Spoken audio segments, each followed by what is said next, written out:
All right, welcome back to Cuda Confidential. We are very pleased to be joined by Barracuda forward Brendan Hoffmann. First and foremost, thank you for the time and congratulations. You are officially under contract for the 2026-27 season. It's your first AHL contract. What does that mean to you?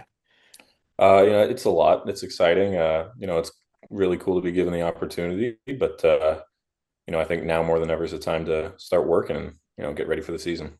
So you're currently in Toronto and you played your junior hockey in the OHL. You played junior hockey, youth hockey before joining the OHL in Toronto. So that's become a little bit of home away from home.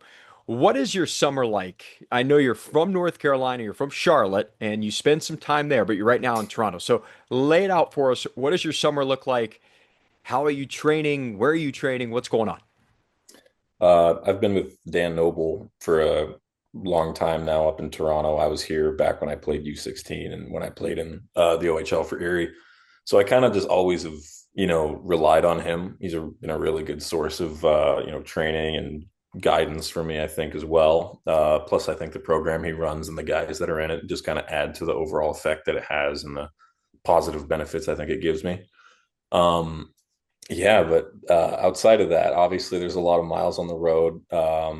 Usually spend most of the week up here, or in Buffalo or wherever, there's skates or workouts to be done. It's usually within like Toronto to where I'm at is probably like 2.5 hours. So it's really not too much driving when you think about it. You get a good podcast going, but most weeks I'm up here in Toronto. There's plenty of ice, there's plenty of workouts to be done. And then on the weekends or, on the occasional time I'll take a week off, I'll probably go down to Charlotte, go down, see the family, see the girlfriend, and, really take a load off. But, the summer is, it's a good time to get rest, I think, but it's also important to kind of, kick it into high gear, and really dial in on the small details. Because you've traveled so much throughout your career, we talked about, and we'll dive into it a little bit. You grew up in Charlotte, but as you got better and better, you're expanding the level of play. You ultimately go to Atlanta. From there, you go up to Toronto and then into the OHL, and the rest is history. Do you feel a little bit nomadic? But when you go back to Charlotte, is it provide a grounding for you, kind of a recharge because it is home ultimately? Yeah, that's actually a really good question because I was thinking about that where my parents have this thing where and we kind of started it like back when I was 15 because I was obviously playing like two or three sports in high school. I was trying to do everything and after school activities were a huge thing with me, but my parents kind of had this thing where it's like, for 2 weeks after hockey season is done, ever since I finished the OHL or started playing in the OHL, and I focused on one sport, they took about 2 weeks to a month and a week or something like that, where I just don't do anything. And they're like, just don't do anything. Because the last thing you want is to go into something like training in the summer and you're so burnt out from the season that the second you see a hockey puck and a set of weights, you're like, I don't want to do this again. So they kind of, it's like an itch almost. But I think one of those grounding mechanisms that they've kind of taught me over the years was being able to go back to Charlotte and just literally throw my hockey bag in the garage and just be like, don't even worry about it. Like, don't even think about it. Like, go have fun. Like, you're going to get more out of properly relaxing than you will stressing about not lifting today, or maybe you're, taking a week off, maybe you'll be behind. So I think, yeah, Charlotte, as well as, in general, getting away from it has been a really good grounding mechanism this summer and in summers past. What's something that you really miss about home during the season? Charlotte specifically? Yeah, Charlotte, living kind of in that region, maybe food, maybe just lifestyle. I'd say just the downtowns. Yeah. I love walking in some of the nicer parts near Charlotte. Like I don't know if you've ever been, but just the whole city itself has obviously grown a lot ever since I was a kid there. I mean, it's expanded so much, but I think my favorite part is honestly just going back to the rink I started playing hockey at when I was 5, which is the Extreme Ice Center down there. I think it's the Checkers practice facility now, but yeah, it's good just going back there and just being able to look back on, everything that I've done so far in my life. I mean, however you want to look at it, I was at point A, now I'm at point B, and who knows where I'll be a year from now, but it's cool to kind of just go back and, you see kids who might be in a similar situation as you, or you see how programs have changed and grown. But Specifically, I do miss Carolina's barbecue. I miss that a lot. I don't know what it is, but there's something that and just like honestly, I do miss NASCAR season. It's weird to say, but like there's a certain aesthetic about it where like you're in the summer and you see, NASCAR on television, barbecue, cookouts, tailgates. Like that is something where I miss it. I do miss that a lot. Yeah, I actually spent a summer in that area. I wasn't in Charlotte specifically, but I was about 35 minutes out. But it is a beautiful downtown.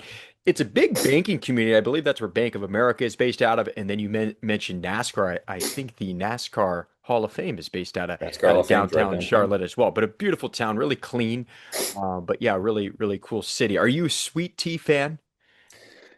This is a hot take, but my mom actually kind of influenced me from a young age. She liked unsweetened iced tea, which was very taboo in the South, especially when you get south of like Virginia.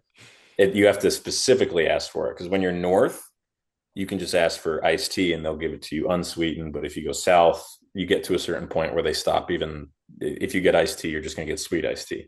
So Yeah. I've never had a particular inkling towards it.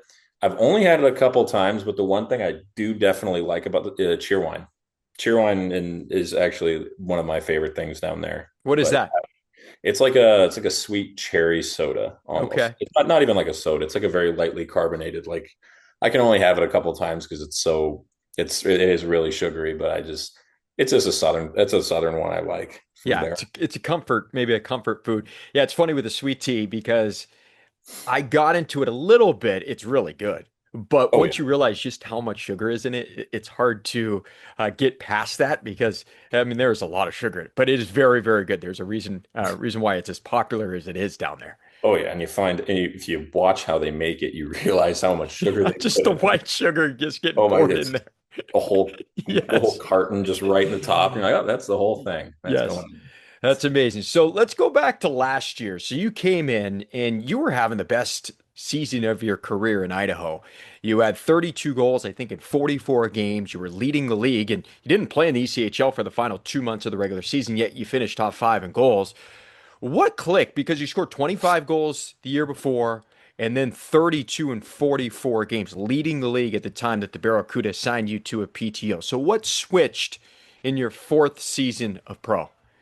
Um, I think a lot of it was the mental side of the game. Obviously, physically, I've been doing better each year, but the big thing was kind of just realizing how to use my shot to generate momentum, if that makes sense. One of the ways in which I started thinking about it, and this was partially due to my coaches in Idaho and my coaches in the summer, where it was like I kind of had been playing a little smaller than my actual size, and not necessarily like going around and blowing everyone up or starting fights, but I was going into the slot and going to scoring areas like tops of the circles around the net. And I was going into it intentionally avoiding trying to get blown up while I shot.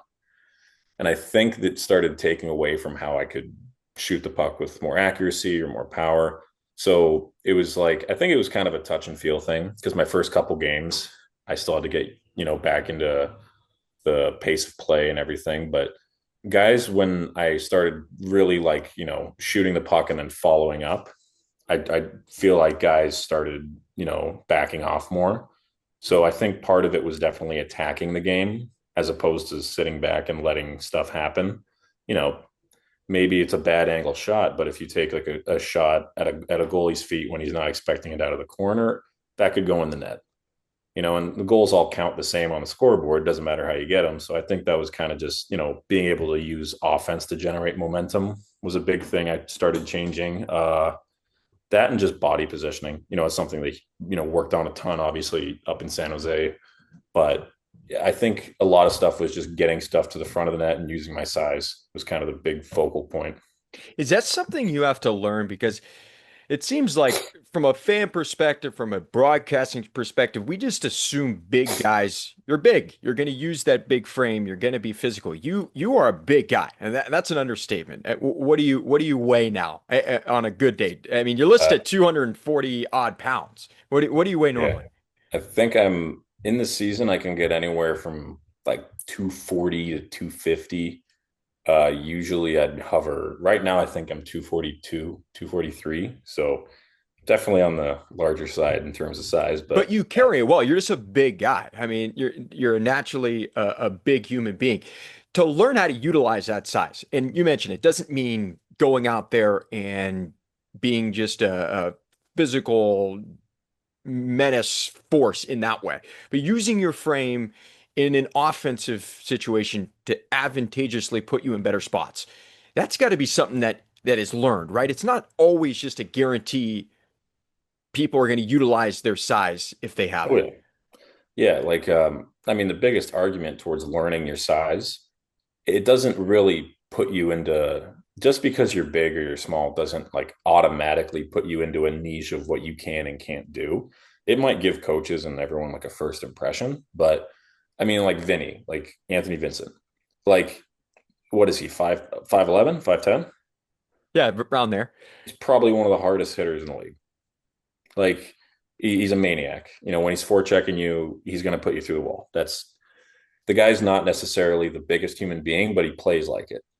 And that's kind of the learning curve where he's learned how to use his body to hit people and make an impact on the game, despite maybe not being as tall or as, heavy as other guys who do the same role as he does, but he does it better. So getting back to how you kind of thought it was going to be a learning point, it is learning because I think so many bigger guys are brought up with I don't want to say misconception, but the assumption that they know how to play big when they are big. And, just because you're a taller guy doesn't always mean you're going to win a puck battle because guys can get lower than you, guys can leverage momentum.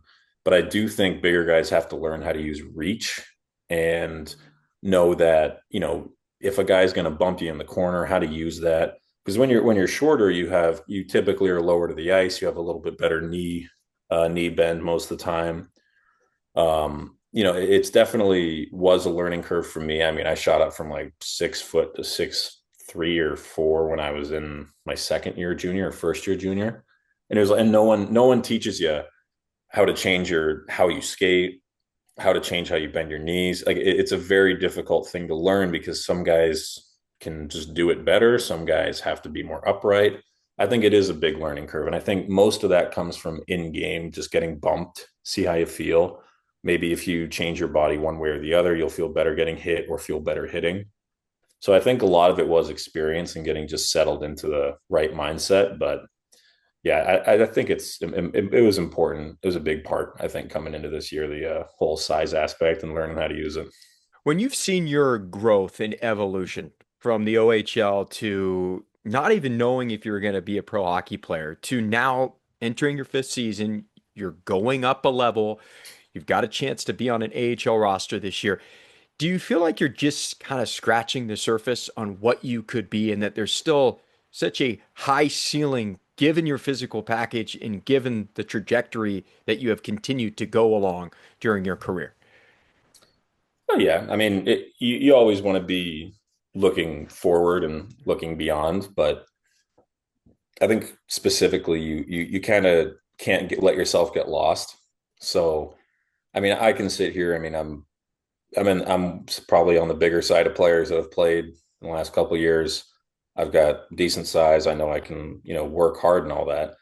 But I think I owe it to myself and, teammates, coaches, whoever. I just got to go into this season like I've gone into the last one, just focusing on, winning and stuff like that. I think I will do more for myself working towards a team result than I would, chasing anything individual or kind of focusing solely on myself. I think collectively, rising waters raises all ships. So I think that's kind of a good mindset to have. Well, speaking of that, you're actually going to be in development camp. From what I've been told, that'll be a chance to be with the coaches, get back to San Jose, continue to kind of hone your skills going into the season. How do you utilize a 3 or 4 day very crunched learning period like a development camp?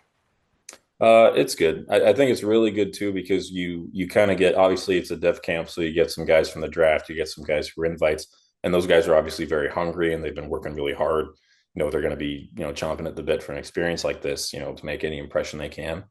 And I do think it's important to kind of get that pace, the youthful pace, I guess, where you have guys who are just going 100 miles an hour. It'll be good to kind of get that going in the middle of the summer, set the tone, be able to get back in front of the coaches, feel the puck again, obviously reconnect with all the guys out there would be really nice, but it's going to be good, to see the kind of talent that's brought in and, how you match up against it. It's always good to kind of test that. We're talking to Barracuda for Brendan Hoffmann. Just signed a 1-year contract for the upcoming season, his first AHL contract of his career. He has really worked for everything. It's been an inspiring story to watch you and get to know you too. And I love your approach because you're somebody who's just kind of enjoying the ride, very grateful for all the opportunities, even though you've worked hard to get them. And you just have a good approach, I think a good perspective that I think can also rub off on some of your teammates as well. I want to go back all the way to the start.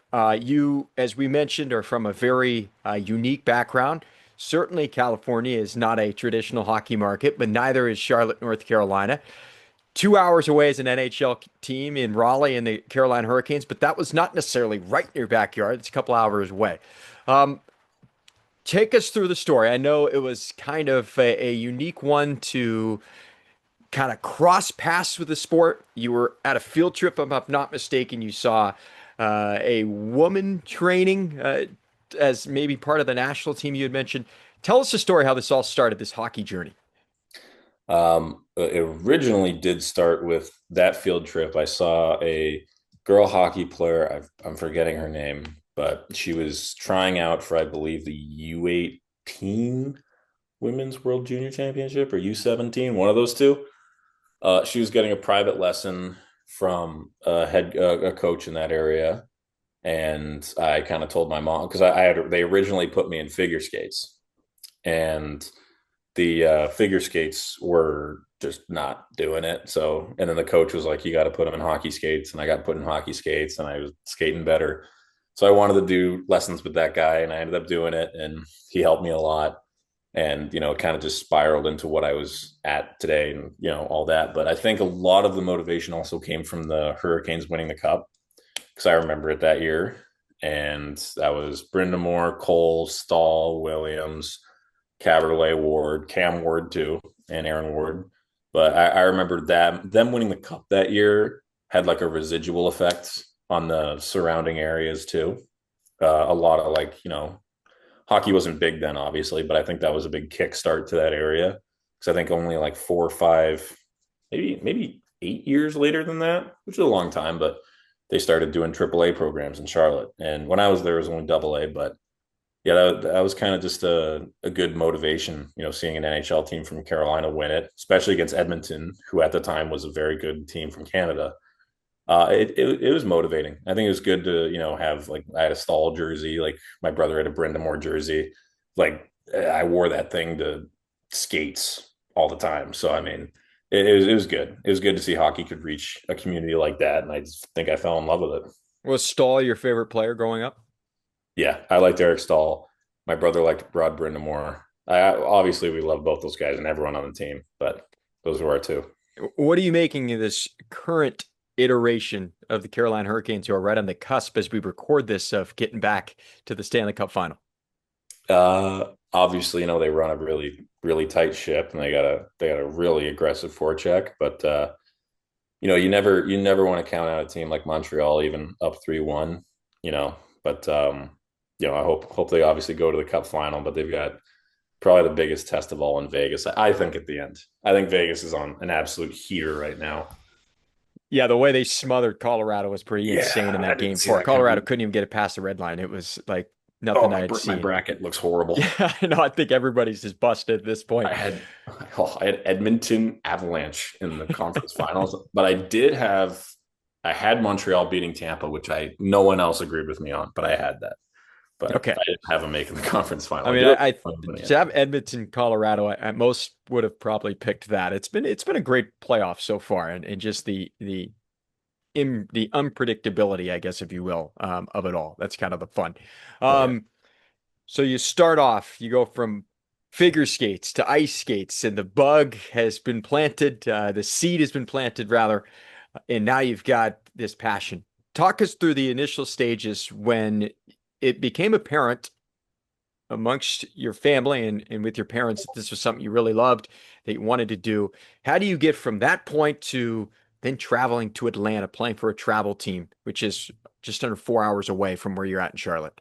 Yeah, it was weird because I think I played up a lot because no one really everyone was like they're playing multiple sports and I was too, but I think everyone kind of had a focus on like soccer or football or lacrosse. And I played lacrosse and hockey, but I focused more on hockey, I think. And I always found I was just playing a little bit better, a little bit more often, I think, than other kids my age, which kind of helped me get more used to it. Um, yeah, I think it was when I was 11. It might have been when I was 11. And it was when you got into I think it was called minor peewee. That was the age range. I think they changed it now. It's all 12U now, but I think it was that age. And USA Hockey had put in a rule where you couldn't play up out of your age group or something like that. And I remember that was when like Hughes and a bunch of the other kids went up to Canada because Canada didn't have, I think Canada didn't have that rule. They had an exception, but long story short, I obviously wasn't in the category of those guys, but um, I remember that I couldn't play up, so I would have been playing my age double A, where I was playing up, I think a year or two double A in Charlotte, and there was really no one there. And I remember I was doing pretty good, so my parents were obviously like, okay, like he might be playing with some not as good players. Like, is this going to set him back? And there was a parent that had told us that they knew the head coach of the Atlanta Fire or the assistant coach, I want to say, and they basically were just like, just come down, like you're one of the better players there, like we'd love to have you, we do travel tournaments, so like it's, and most obviously there's not a lot of teams down there, so most of the travel would be out of town anyways, so we would just meet them there instead of having to be in Atlanta and play all of our games. But yeah, we went down. The Atlanta Fire. They had a couple guys there that were pretty good. They ended up playing D1, and I played with them. But yeah, and then we ended up, I think, my third year, we got an invite to Pee Wee Quebec, and that was like the big thing back in the day. Obviously, Quebec and Montreal as a whole are just a hockey mecca. They're crazy about it up there. It's huge. And what better place to play in front of a lot of fans when you're young? So we went up there and we played. I remember getting all the little pins and stuff. You traded pins all the time. It was sick. And then after that year, I played in a spring tournament. So I would have been 12, 13, 12 or 13. Played in a spring tournament, and a coach from the Toronto Junior Canadiens saw me and said that I could play in the GTHL. So it was like completely just, and this was in like Niagara, I think, or something. So I was like, what are you doing here? And then my parents were like, listen, like, if you went from Charlotte to Atlanta and then you went from Atlanta to Toronto, like that is obviously like a severe upgrade in talent who you're going to be playing. She's like, they basically sat me down and said, like, it doesn't matter if you go up there and you're like one of the not as good players on your team. It's like you're going to learn more from going up there and taking this seriously and working hard then, and if you go and make the AHL, NHL, or whatever, get drafted first overall in every league, perfect. It's great. If you go up there, you learn how to work hard, you play a sport at a high level, you are doing more for yourself, maturity wise, and understanding how to take care of yourself than a lot of kids your age do. So if you just take it seriously and you do well in school, then we will help you. And they've obviously done everything for me. And I'm very grateful for my parents. But I think the most important thing was them having that talk with me because I was like 12 years old. Like I'm not exactly weighing my life choices, talking about taxes, 401k, life savings, and your retirement plan. But it was a good talk to have because it let me know how serious they were. And obviously went up there and played. Went to high school up there. Lived up there for 4 or 5 years, 5 years almost. Yeah, met a lot of great people, and Dan being one of them, Dan Noble. And I have a good amount of friends up here from high school and just from hockey itself. And yeah, it's kind of like a second home or a third home or how many homes I have. I don't know. Well, I love your parents' approach because that's a tough thing to send your baby boy away. Now, did they, I'm assuming they came up with you. Yeah, they got a small place there that my mom would be up there with me for most of the pretty much the year, and my dad would come up and visit, and then go back down, and come up and visit, and go back down. So it was good. It was tough. They made a huge sacrifice. Obviously, they were married for I think over 20 years at that point, and over 25 years at that point, something like that. And they obviously, I mean, massive sacrifice, not seeing your wife and your husband for 2, 3 weeks at a time every month, seeing them for a week every month, maybe like that. And that's difficult,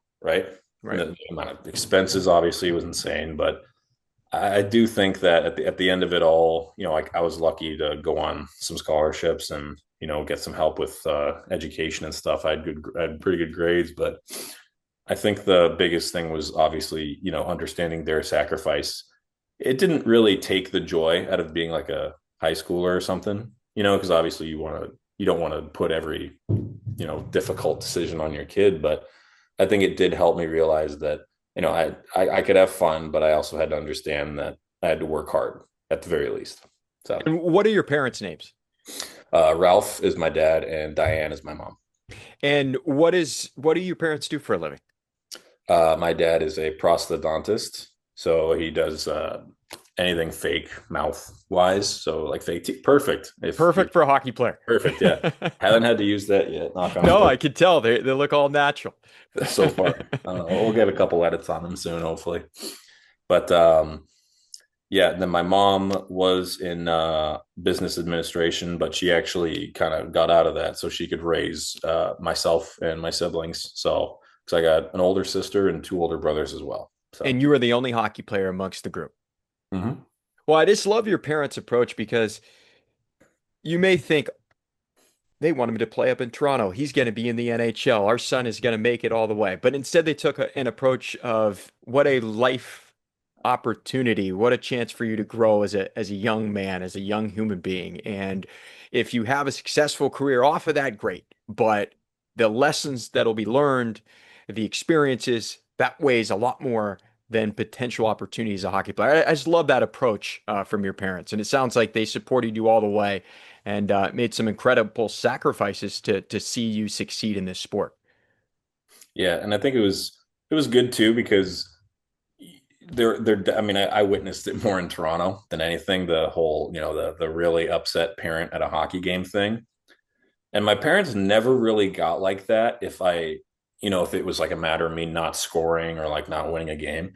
They only got upset with me when I didn't try or acted like I didn't care, which was obviously it's the right way to do it. But I always think back about that talk where it was like, like most like there can be parents when they talk to their kids, they're like, you got to go up, you got to be on the best team, you got to do this, leading points, all that stuff, or spend all this money you're going up there. And my parents were like, dude, if you work hard, odds are you're probably going to do well for yourself. And then if you don't, you flunk out, you never want to play hockey again. You got to go to Toronto, go to a good school on scholarship, and you get to get a lot of learning experiences, and you're an athlete. What else can you want? So that was a big thing. It made it feel less like a challenge or like a life commitment, and it made it feel more like almost like a fun 2 to 3 year stretch, like almost like a boarding school fun stretch thing. So that was kind of the way they framed it. That's awesome. And it is continuing to unfold. Your story is continuing to be written, but the fact you're still playing, I think that makes it all worth it. We're talking to Brendan Hoffmann, Barracuda forward. A couple more for you. You get drafted into the OHL, you play for the Erie Otters. The 1 year though, you didn't have a season. The OHL canceled its season due to COVID. What did you do during that year when you didn't play at all? I did it. I trained a lot. Ended up actually meeting my current girlfriend of 5 years. But I did a tournament during that time. So it was called It was just a tournament that guys didn't have their last season in the OHL. So there was this huge void, I guess, in terms of being able to watch players and scout them. So I want to say it was the 2020 drafts. It was the O2s and the O3s. Like the O2s had a little bit of it because they had the season from October to February, and then everything got shut down. And then the draft was in like September, I think. They delayed it really long because they delayed the playoffs. And then the following year was the year that they had like nothing. Like they had nothing. So it was crazy. So I remember it was the day that it got canceled. I Andrew Parrott, who plays on, I want to say Rockford, he reached out and was like, "Hey, I got this idea. Like, let's just do a tournament. But it has to be in an American city because Canada was fully locked down." So we ended up doing a tournament in Erie, and it was called the PBHH. It was just the abbreviation of our last names. And we ended up getting like 110 players to come out. We got hotels booked for them. It was all just donations too, which was really cool. But yeah, it was a good tournament. We had like I think 100 and something plus scouts. We had a bunch of GMs come out. Hockey ops guys were there. It was really cool. We had like meals for the guys. It was all at these rinks. It was at the practice rinks for the Otters. So yeah, during COVID, just it was a lot of it was that. It was kind of like a side school project almost in finance, just kind of planning the whole thing. But yeah, that took up the bulk of it. But yeah, outside of that, just kind of enjoyed the time. Probably played a bit too much Fortnite, but That's all but yeah, right. That's all right. It was a time in everyone's lives where we got to do some things that maybe we wouldn't get to do in our normal day to day. So there were, I guess, some cons or some pros to that situation, despite a lot of cons. Quickly, a couple more for you, and thank you again for the time. You told me at one point when you finished your junior career, you basically had one offer, and that was from the Reading Royals, a tryout in the ECHL. And if you didn't make that team, you had the full intention of probably just hanging up the skates and moving on. Take us back to that period of time, what your mindset was, and now you're playing. This is going to be your fifth season. So walk us through that entire process to kind of latch on to the pro game and get on with a team in Reading. yeah, it was primarily my dad that kept me playing actually, because I remember I was done in Erie and I had kind of I felt as though I'd kind of stayed a bit too long in Erie almost. Obviously they were a young team and they were rebuilding a lot right when I had gotten there. Obviously, a phenomenal organization. They really treated me the right way. I think I just at certain points I feel like I doubted decisions I had made, and I think that kind of made me think that when my junior career was over, I was like, I just don't want to play in the coast. I'm like, I just don't know if I like hockey enough. And I've just kind of never really thought about playing minor league hockey, especially in as hard of a league as the coast is and how tough it is. So I remember that whole summer I was training, and the whole time I had never been more anxious in my life because I was like, anything can happen. Anyone can call me, and no one's called me. And it was like, what was it? It was like the whole summer, like everyone was going to like development camp. There were guys coming in and out of the gym. They're like, oh yeah, we got to go here, gonna go practice with this team, yada yada. And then I was just always in the gym because I had nowhere else to be. And I think I got an AHL camp invite from the Charlotte Checkers because I was from Charlotte. I was the only hockey player that was currently playing from Charlotte. So I went there and I had a good experience. And obviously, there was a hard camp. I didn't end up making it, got cut. And then I was back. And then Reading was like, hey, you were at camp, throw you a tryout, like come on down. And I don't even think I was supposed to make the team. But I think I had a decent preseason, a decent camp, and I want to say one of the guys was hurt for the first couple of weeks of the year, and I kind of went into his spot, and I ended up just kind of staying there. And just throughout the year, I just stayed in the depth. This was back when they only allowed 11 forwards, so I was like one of the two extra forwards. So I was just on the wing playing with whatever center was there. But Yeah. And then, the equipment guy in Reading, I remember he said something in like December. And he's like, it's just a game. Like, that's all it is. Like, you come into the rink every day, you think it's the biggest thing in the world, Stanley Cup finals. It's just a game. It just matters. It's like the money is what makes it all different. But at the end of the day, it's just a game. So I think that kind of helped it. But my dad, I remember when I was going through that time, was just like, hey, give yourself a year or two, maybe three, just to see how it is. And then it turned into four, and here we are. But yeah, I think I owe it to him more than anyone. I love it. Again, an incredible story of perseverance. You think about pro hockey players in the modern age, most of them are being compensated well enough that they do not have a second job. You do have a summer job, though, because if you're not in the NHL, you're not making NHL money. You still got to try to make ends meet. And why not get an extra job in the summer? So, what are you doing right now? You're in Toronto. Where are you making some side cash? Actually, funny enough, this summer I am not. So yeah, I Well, haven't. congrats. You got an I AHL know. contract and now you're a hockey player through and through. 100%. No Well, second job.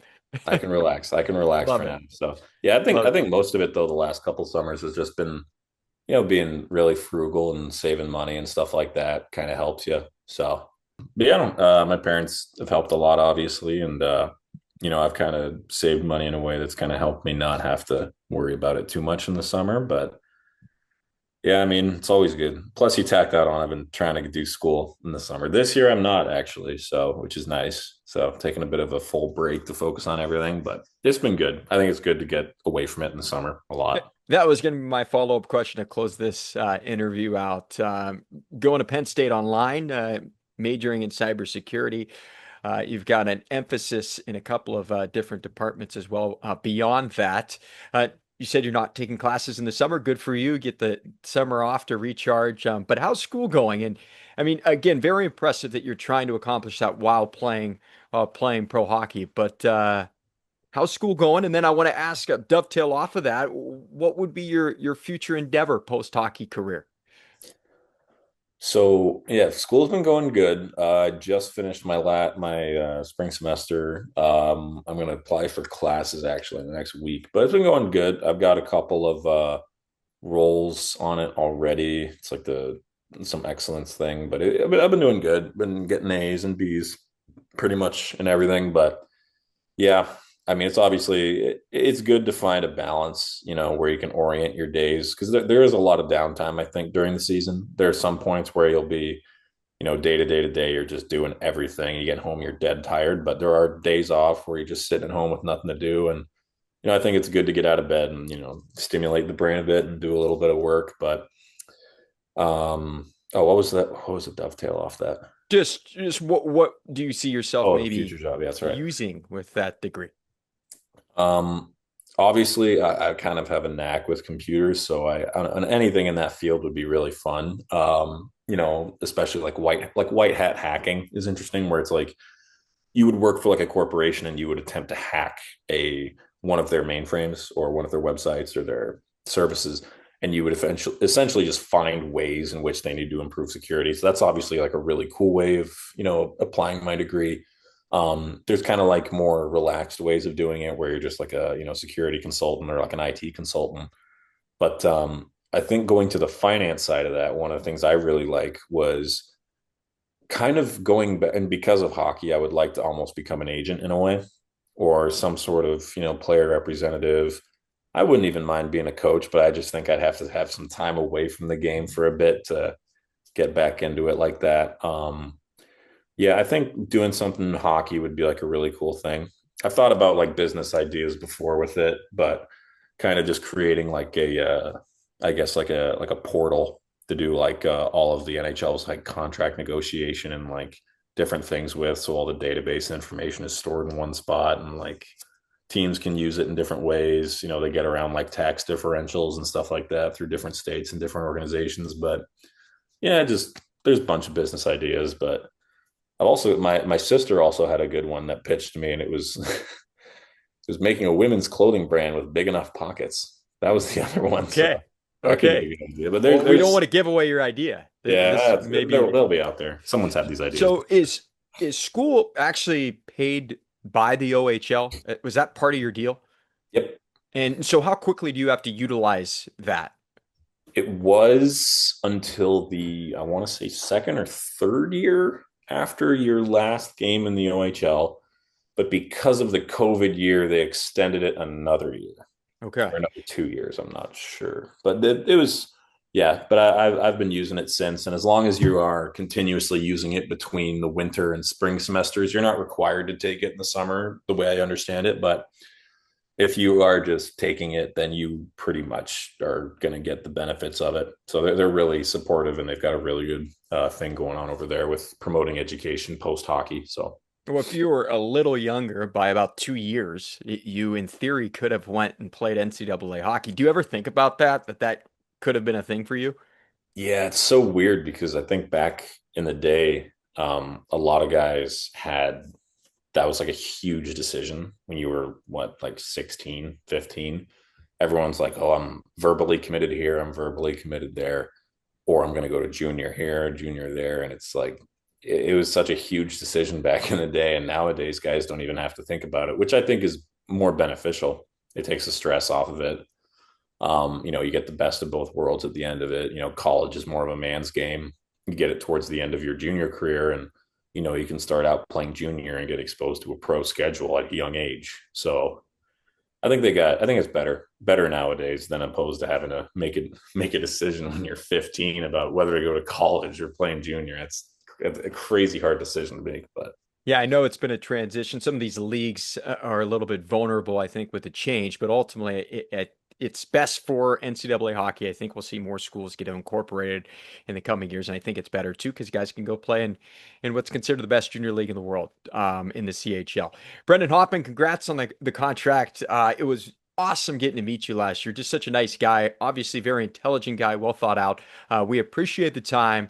Have a great summer. Enjoy not working. Enjoy not taking classes, and enjoy some of that nice weather this time of year in Toronto as it starts to heat up a little bit on you. But thank you again. Congratulations. We look forward to seeing you during development camp. sounds good, Nolly. I'll see you there.